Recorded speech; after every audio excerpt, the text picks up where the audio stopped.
pai. No primeiro ano do seu reinado, no primeiro mês, ele abriu as portas da casa do Senhor, as reparou. E trouxe os sacerdotes, os levitas, ajuntou-os na praça oriental, lhes disse: ouvi-me, ó levitas, santificai-nos agora, e santificai a casa do Senhor Deus de vossos pais, e tirai do santuário a imundícia, porque nossos pais prevaricaram e fizeram o que era mal perante o Senhor, nosso Deus, o deixaram, desviaram o seu rosto do tabernáculo do Senhor, e lhe voltaram as costas, e também fecharam as portas do pórtico, apagaram as lâmpadas, não queimaram incenso, e nem ofereceram holocaustos no santuário de Israel. Pelo que veio grande ira do Senhor sobre Judá e Jerusalém, e os entregou ao terror, ao espanto, aos assobios, como vós o estáis vendo com os próprios olhos. Amém? Pode sentar. Bem, a alegria está aqui nessa noite. Eu creio que o Senhor já tem falado no teu coração. O texto de 2 Crônicas 29, ele vem nos mostrar a situação naquele momento de, mais uma vez, Judá e Jerusalém. Judá e Jerusalém são cidades importantes na história bíblica. Dali fluíram muitos avivamentos. Por exemplo, o avivamento de Atos capítulo 2 nasceu aonde? Em Jerusalém. Que nós estamos vivendo hoje em dia, que é fruto daquilo que Atos dos Apóstolos viveu, o início da igreja. Começou em um avivamento tão profundo, em coisas tão profundas em Deus. E nós vemos que Judá e Jerusalém são, vamos falar assim, metrópoles importantes no cenário da história bíblica. E vemos mais uma vez eles prevaricando. O que é prevaricar? Fazer aquilo que é mal. A situação deles, dos pais, era exatamente essa. O tempo quando Ezequias começa o seu reinado foi um momento de muita dificuldade, porque Israel estava muito longe de Deus. E nós vemos dos séculos e séculos. Aliás, a gente vê, eu não vim aqui para pregar, irmãos. Quem sou eu? Eu vim aqui para compartilhar a palavra com vocês. O tempo a gente vê na história de Israel o quanto que eles passaram momentos assim, momentos que deixaram aquilo que era a essência em Deus, de adorá-lo, deixaram por outras coisas. E tudo isso começa já em Adão. Em Adão a coisa já começa a esse cenário de que não houve em Adão uma obediência, um tratado de Deus sobre a vida dele, uma direção que ele conseguisse deixar de comer o fruto do conhecimento do bem e do mal que Deus falou para que ele não comesse. Já ali, a dificuldade, a natureza humana, desde Adão lutando com essas coisas. E nós temos nesses dias, nesse tempo, 2014, meu Deus, já estamos quase no meio do ano.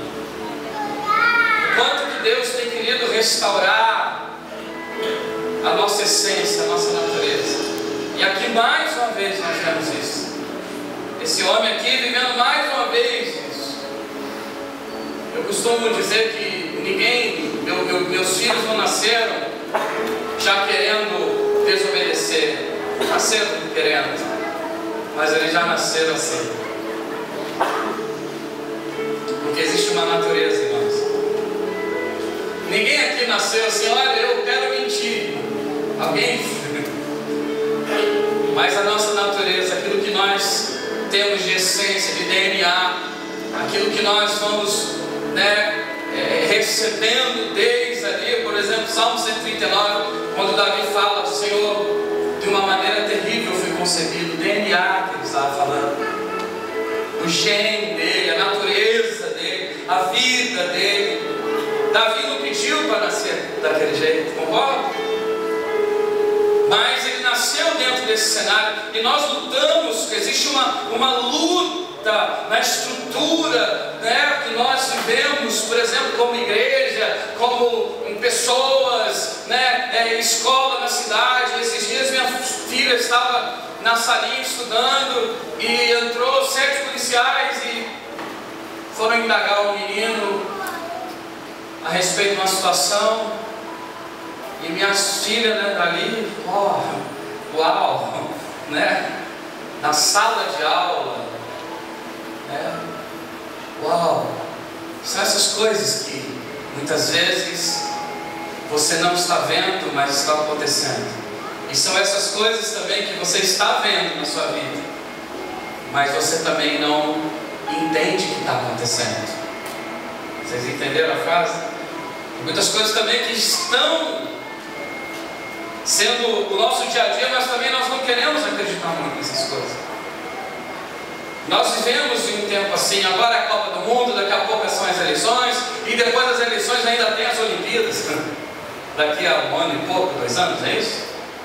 E são tantas coisas que nós precisamos, como igreja, como pessoas, nós precisamos olhar para Jesus.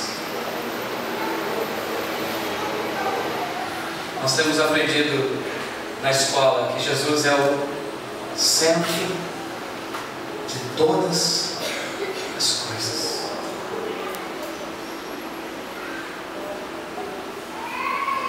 Lá em casa não sou eu o centro, como pai, como marido. O centro, em primeiro lugar, é Jesus. Ele é minha referência maior. Ele é a referência maior da minha casa, do meu chamado ministerial, minha referência maior, aquilo que está no meu coração, na minha vida, aquilo que Deus quer reproduzir através de mim nesses dias. Então nós fomos criados dessa maneira. A nossa estrutura, ela precisa de uma reformulação. Vocês concordam, escola?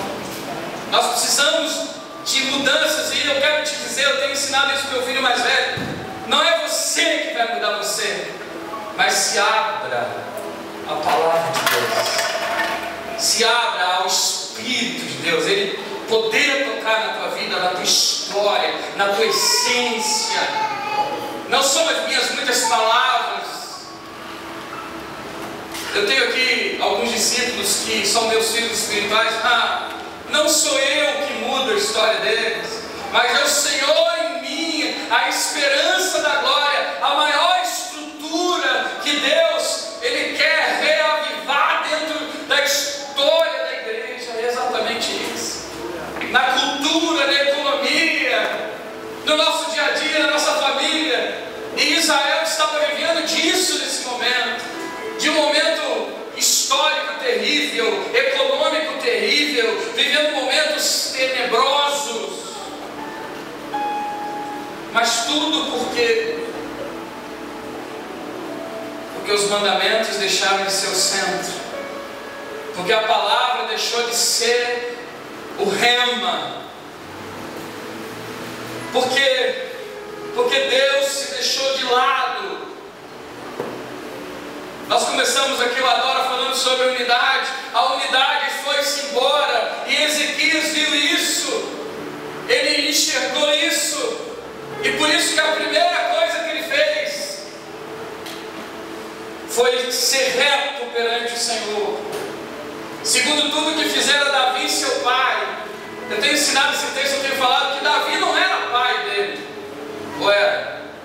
Vocês já viram algum filho Ezequias na história de Davi, filho dele? Mas Davi foi uma referência sobre ele. Fala para o teu irmão, para você ter uma estrutura em Deus, você precisa ter imagens, estruturas, referências. Aleluia! E eu quero perguntar para vocês, não me precisa responder quais são as tuas referências. Ou somos seres inanimados, no sentido de que, o que vocês conseguem entender? Que eu pregando vou mudar vocês? Ou eu andando com vocês eu consigo tocar onde eu quero tocar?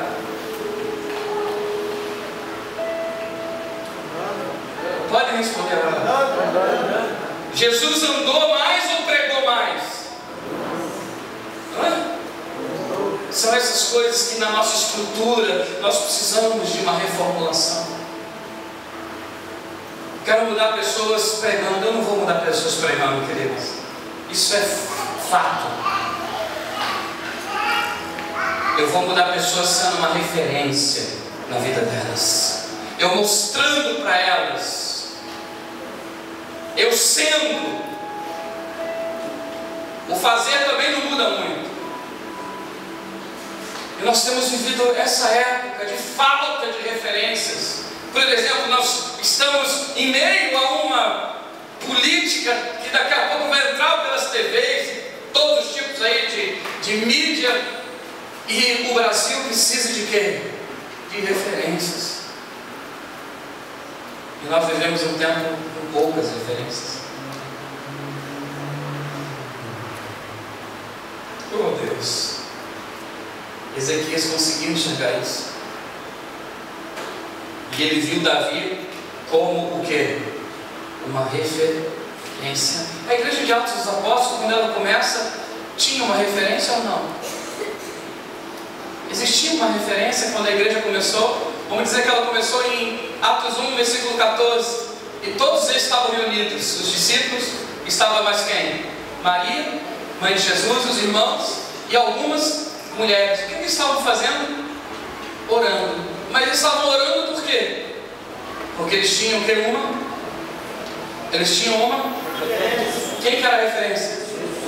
Jesus era a referência. Se não Deus lá de cima, se não precisasse de referências, Deus poderia mudar sim ou não? Sim ou não? Ele poderia mandar uma vaca do céu lá em...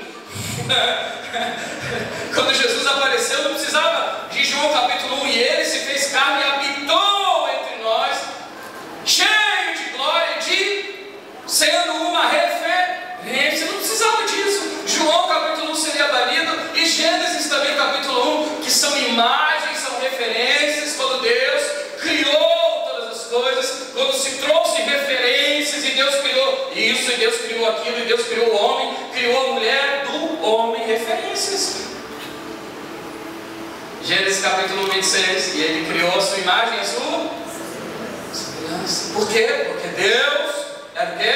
A referência. Aqui Ezequias conseguiu ser o quê? Uma referência. Atos dos Apóstolos tinha uma referência, Jesus, que discipulou 12, ficou 11, e resgataram o ministério, o chamado apostólico, e colocaram Matias no lugar de Judas Iscariote.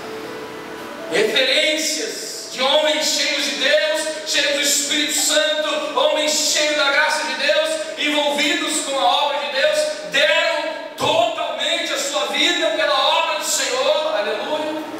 Por isso que estava acontecendo em Atos dos Apóstolos, referências. E aqui Ezequias começa a restauração e o avivamento sendo referência. Eu não vou mudar nada na história de nada se eu não tiver uma referência. E o diabo tem querido lançar tantas coisas para destruir essa falta de referência.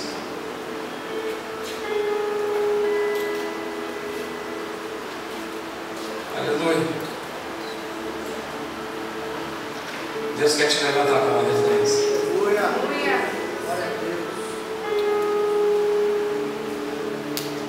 Deus quer te erguer como uma referência. Eu contei, acho que até aqui mesmo, não sei que dia que foi, e da última vez agora que tivemos Valora lá na Europa, tinha um jogador de futebol do Curitiba, e eu vi ele ali todo com a roupinha do Curitiba, e Deus falou para mim: Amilcar, você não vai entrar de sola falando de Jesus. Primeiro, eu quero que tu seja uma referência. Aí começa, Senhor, eu tenho vergonha. Senhor, mas como que eu vou chegar, né? Como que eu vou chegar na pessoa? Como eu vou ganhar ele para Jesus? Aí na hora da primeira fila para entrar no avião, quem ficou do meu lado, irmãos? Aí eu falei pro meu filho, vamos pegar esse cara aí. Vamos falar alguma coisa. Aí eu falei, você é jogador? Sou. De que time? Do Curitiba, pô, cara. Já morei em Curitiba. Sério? Aí começamos. A primeira coisa que fizemos, e estamos tentando até hoje, ser uma referência.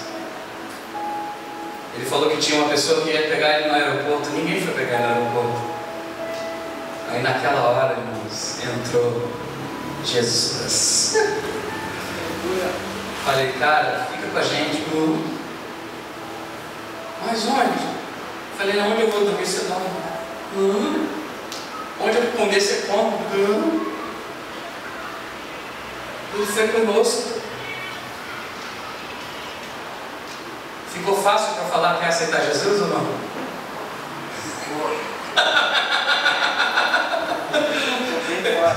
Ficou.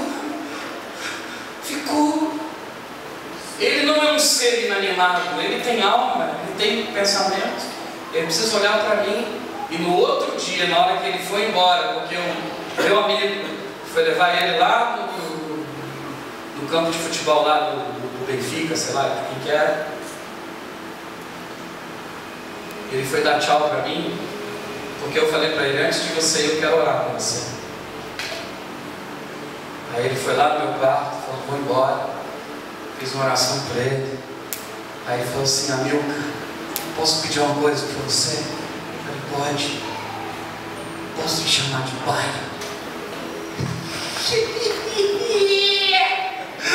Ninguém pediu isso.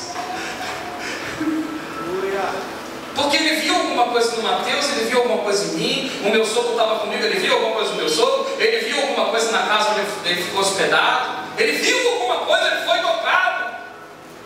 Referências. Eu preciso ser uma referência. O tempo está passando, a história vai passando, e o que temos tocado a nossa geração, eu fui tocado não por uma pessoa que pregou para mim, mas uma pessoa que andou comigo. E no momento que eu mais precisei, o que aconteceu? Ele mandou Jesus em mim. Mas ele já era diferente, ele era uma referência na minha vida. Eu sempre falei, cara, esse cara é diferente. Tem alguma coisa nele diferente.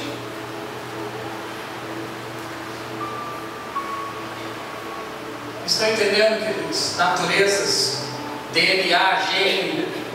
Ezequias encontrou isso.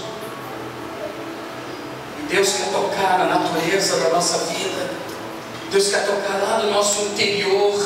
Por isso que em João capítulo 4, Jesus fala, é do interior que vão fluir rios de águas vivas. É lá no teu interior. Ele estava falando de uma mulher samaritana, uma das piores cidades daqueles dias. Os judeus não se davam com os samaritanos. Os samaritanos foram uma das primeiras coisas, porque Samaria era uma cidade idólatra, bruxos, pessoas terríveis. Eles adoravam a demônios ferozes, potestades. Lá em Samaria, Jesus falou com uma mulher samaritana: do teu interior, a tua natureza será tocada pela minha água viva.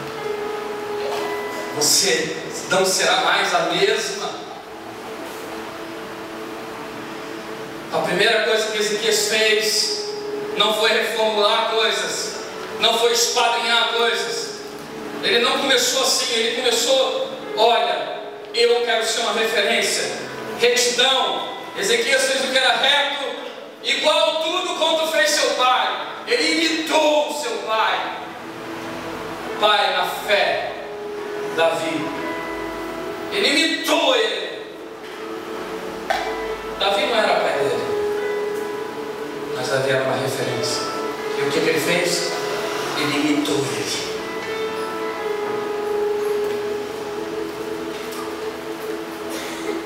Posso ouvir um amém? Amém. Nós precisamos de referências. Você é uma referência. Você que pensa que não, mas tem muita gente olhando para você. Você que pensa que não, mas tem muita gente querendo beber da água que você pode dar.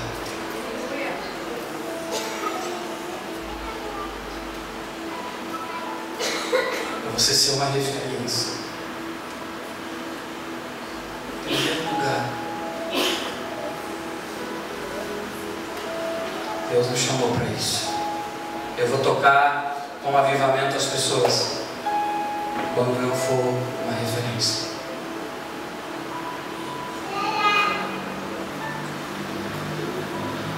As pessoas que mais tocaram minha vida não sabem pregar. A pessoa que sabe, tocou mais minha vida, minha história, meu DNA, ele não sabe pregar, mas ele me amou.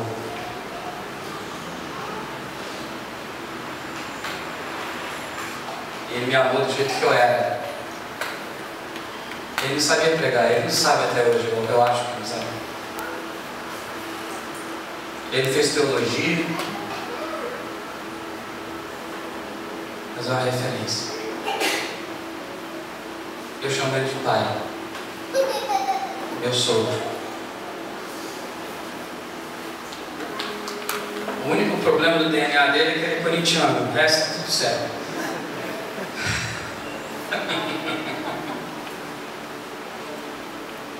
Tocou minha história.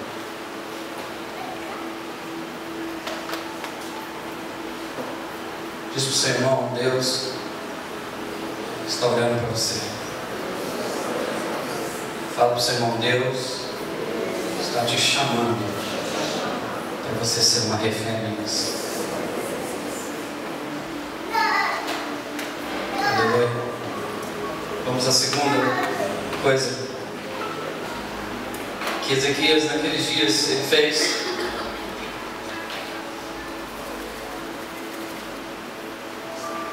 Versículo 3. No primeiro ano do seu reinado, no primeiro mês, ele abriu as portas da casa do Senhor. E o que ele fez? O que ele fez? Restaurou. Ele reparou.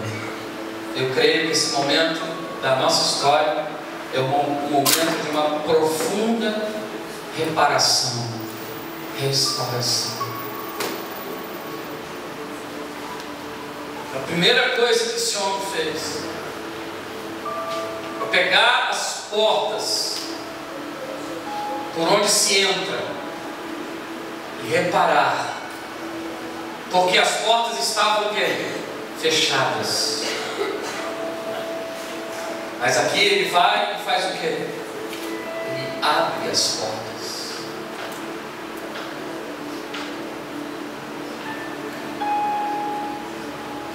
Ele aqui, ele repara as portas da casa.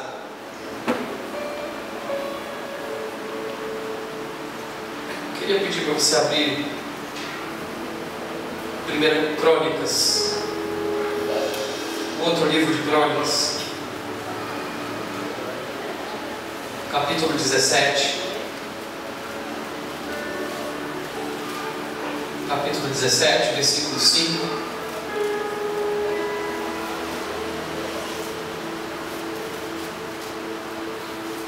1 Crônicas 17, 5.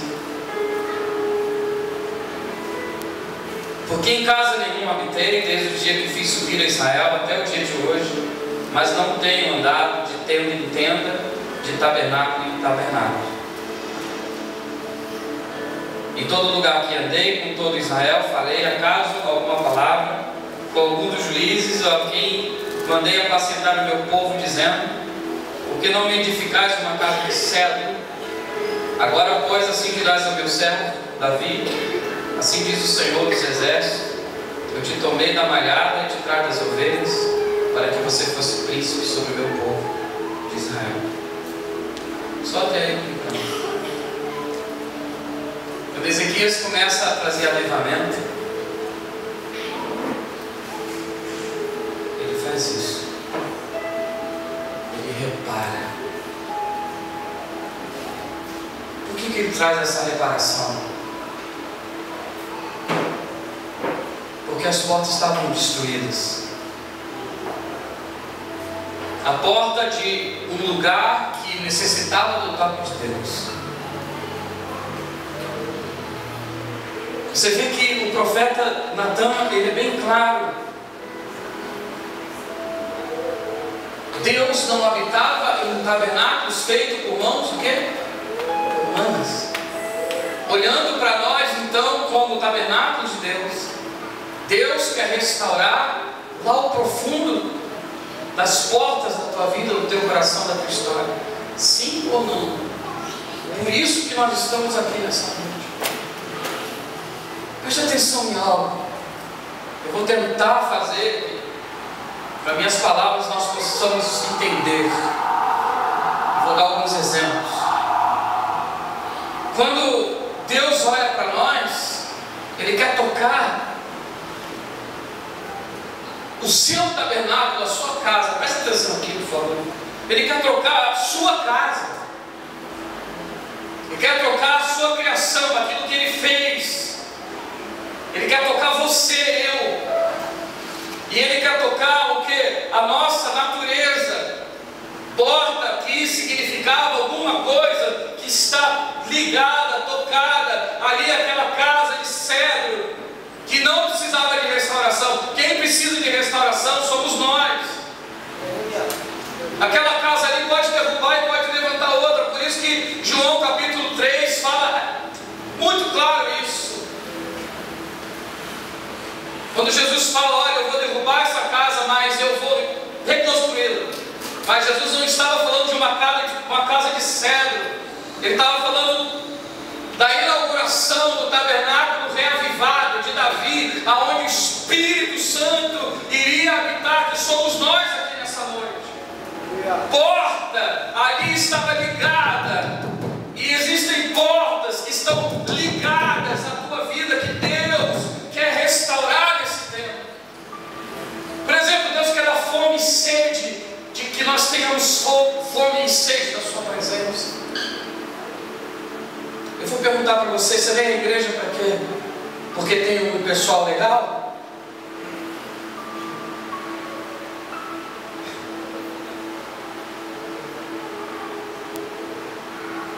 Porque tem um top, tem um pó.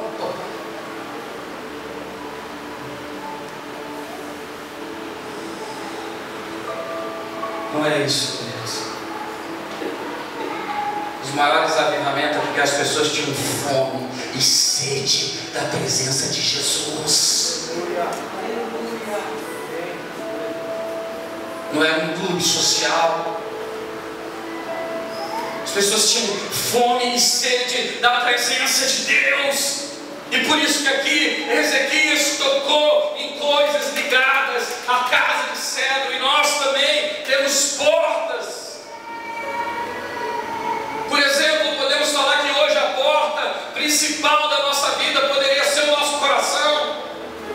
Que Deus quer restaurar o nosso coração, o nosso interior e fluir nele.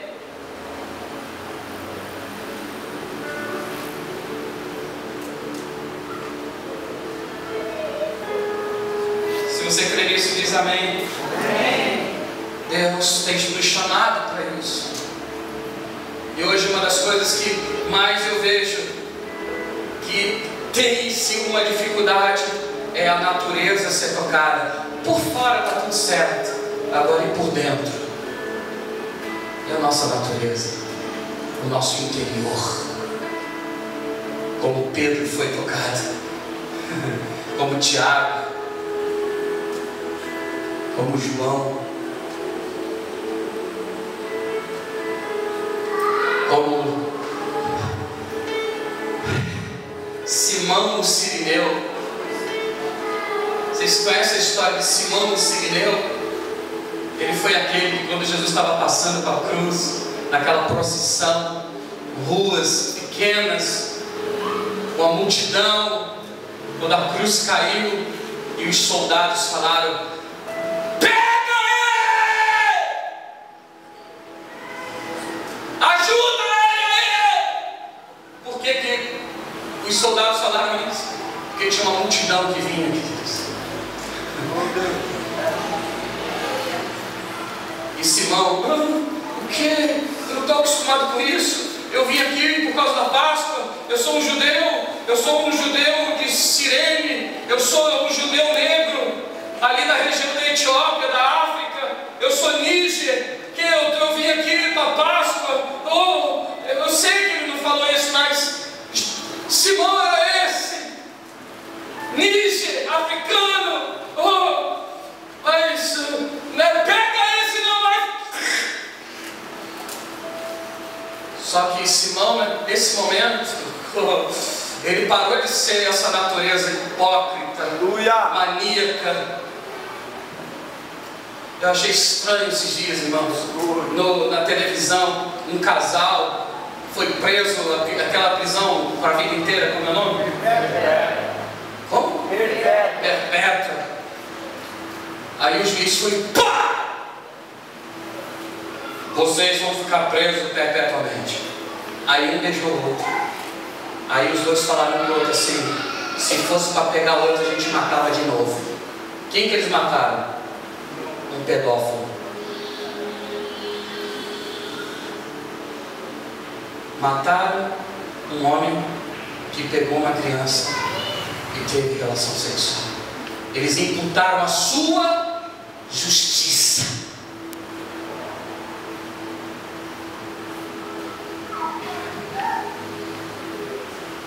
A nossa natureza está cheia disso, queridos. A nossa justiça, as nossas manias, o nosso jeito, a nossa forma, o que a gente acha. E Jesus deixou de ser o centro. Presta atenção aqui, por favor. Deus, queridos, como Ezequias fez, Ele quer tocar na tua porta nessa noite, lá no teu interior, querido.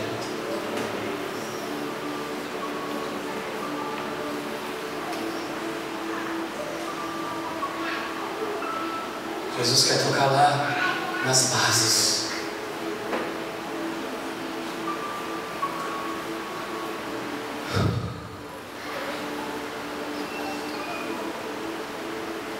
Por isso que Natan advertiu Davi: eu não preciso disso.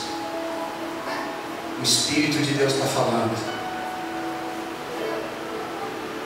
Eu não habito em lugares feitos por mãos humanas. Eu habito no meio dos meus filhos, do meu povo. Tocou nas profundezas da porta.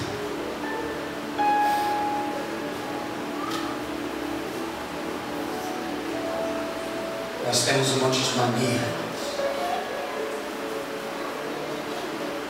Nós somos um lugar que precisa de mudanças, metanoia.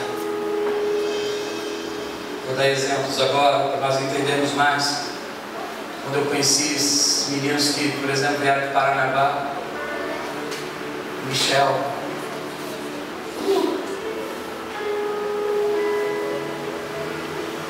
Deus falou para mim: toque lá dentro. Toque lá no...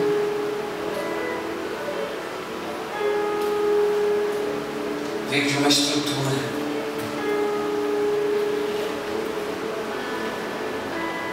Toque lá na profundeza.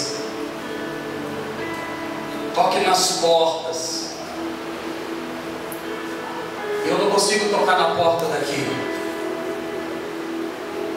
Eu consigo tocar na porta andando com Ele, caminhando com Ele, ministrando nas profundezas dEle, sendo uma referência para quem? Para Ele.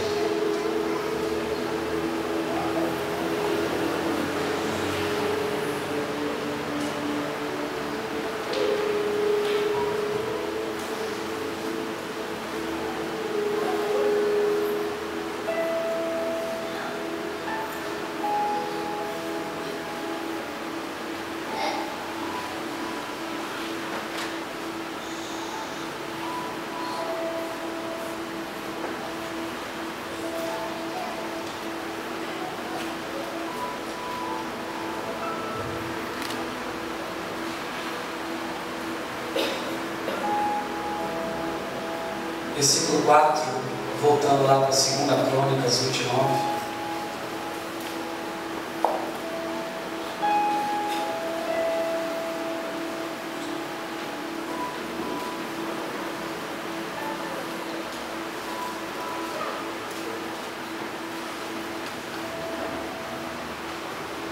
Trouxe os sacerdotes e os levitas e ajuntou-os na praça e lhes disse: ouvi-me, ó levitas, santificai-vos agora e santificai a casa do Senhor, Deus de vossos pais, e tirai do santuário toda o quê? Porque nossos pais prevaricaram e fizeram que era mal perante o Senhor nosso Deus, o deixaram, desviaram o seu rosto do tabernáculo do Senhor e lhe voltaram o quê? As costas. Vai comigo lá em Deuteronômio. Vamos ver aonde que nasceu essa palavra. Do que esse texto está falando. Para lá, Deuteronômio capítulo 10.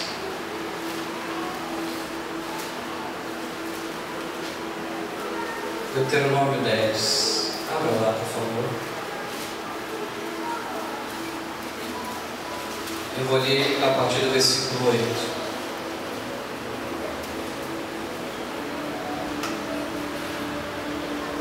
Deuteronômio 10, eu vou ler a partir do versículo 8.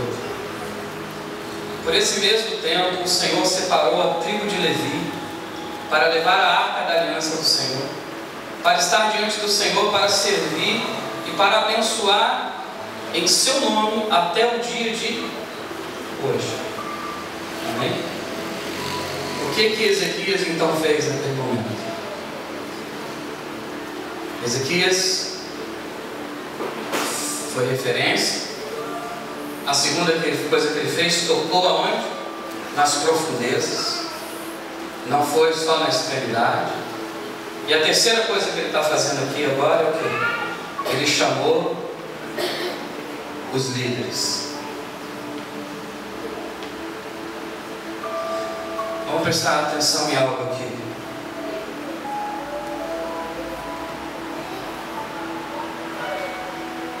Qual era o serviço dos levitas? Levar o quê? Quando a arca foi colocada em Jerusalém de volta, por eles quererem fazer do jeito deles, o que aconteceu? Morreram.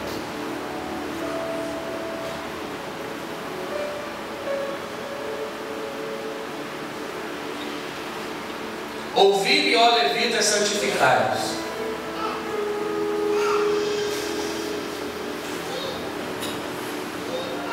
Chamou os sacerdotes, os levitas, para novamente reativar o serviço da casa do Senhor.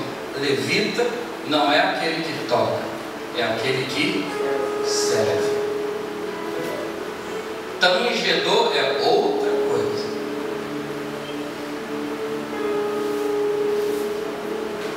Levita da tribo de Levi, filhos de quem? De Arão. A herança deles foi o quê? Servir. Se você quer servir, você não pode servir com as tuas manias e com o teu jeito. Você não vai muito longe. Eu vou fazer 20 anos de ministério. Eu já vi muita coisa. Não vai longe. Agora, se você quer olhar para a palavra, como falamos aqui em primeiro lugar, o centro quem quer? Jesus. Imitá-lo.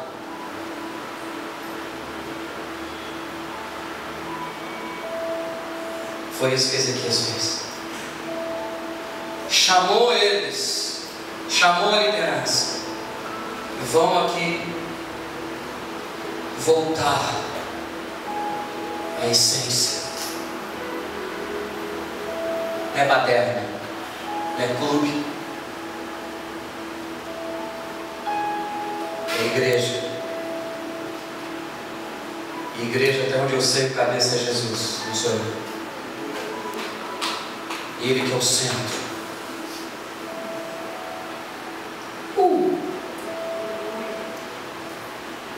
Não sou eu. Não são minhas conotações, como fala, experiências da vida. Não. E também não são as minhas más experiências. Jesus não é isso. Jesus é Jesus, o Filho de Deus, que em Lucas 15 estava sentado à mesa com publicanos e pecadores, que tocou Pedro, o pescador bruto, que tocou pessoas como Marta, como Maria, aleluia, que tocou no Zaqueu, um político corrupto, trabalhava como o chefe da coletoria de impostos. Tocou porque com a sua essência, com a sua natureza, a natureza de quem? De Deus. É isso que Deus está nos chamando, não com a religião.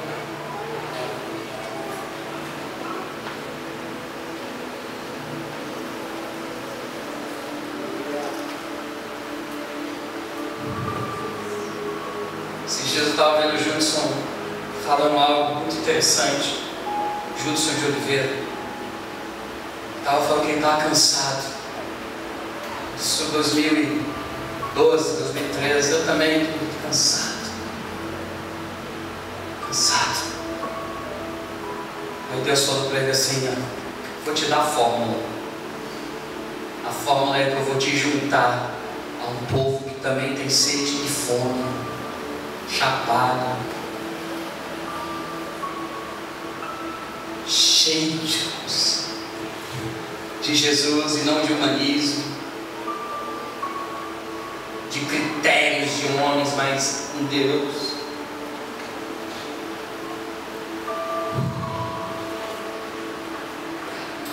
Estou sentindo um peso. Se eu pudesse, eu caía aqui e chorar. Ou se daqui a pouco eu não vou fazer isso.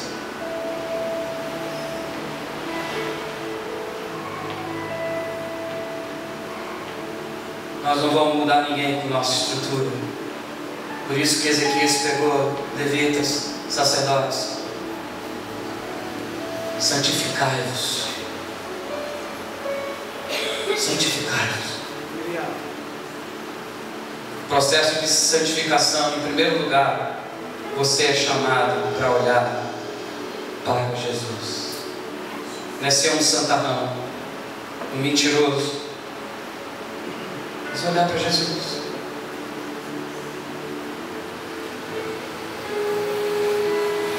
E eles tiram do santuário a imundícia.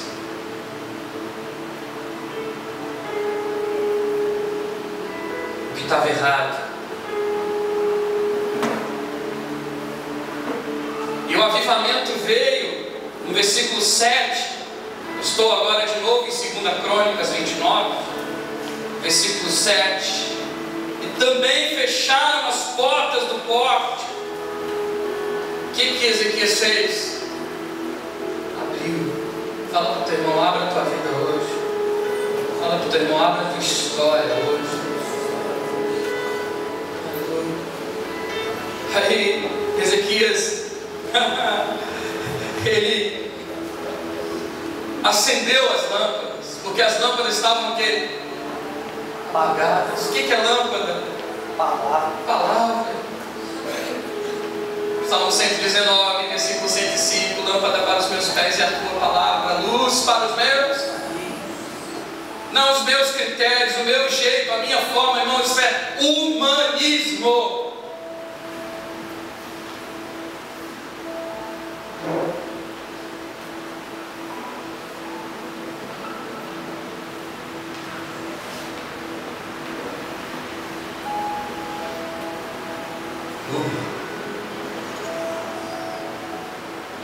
Vamos acender a lâmpada. Não queimaram incenso. O que eles pararam de fazer? Pararam de interceder, orar. Incenso significando oração, intercessão. E a última coisa, nem ofereciam mais holocaustos. Pararam de sacrificar. Pararam de dar o quê? O melhor para o Senhor. Quando isso aconteceu, começou de novo o avivamento. Nós temos falado tanto sobre avivamento. O avivamento começa não no tabernáculo feito por mãos humanas.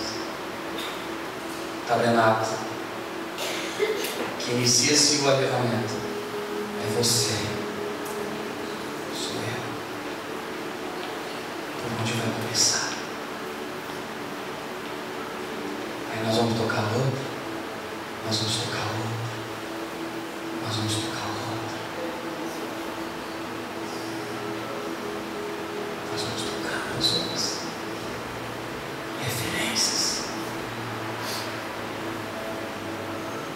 Portas abertas, lâmpadas acesas, incenso vivo, sacrifício no altar.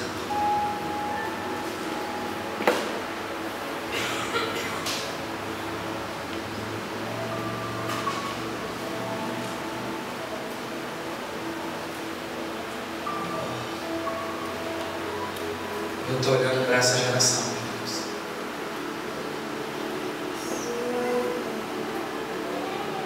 Eu estou olhando para a geração que vai tocar a terra.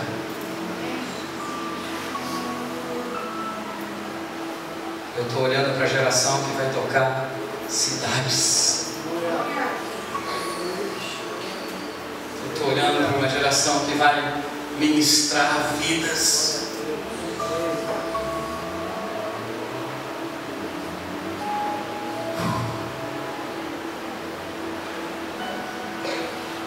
Não por estruturas, mas por referências.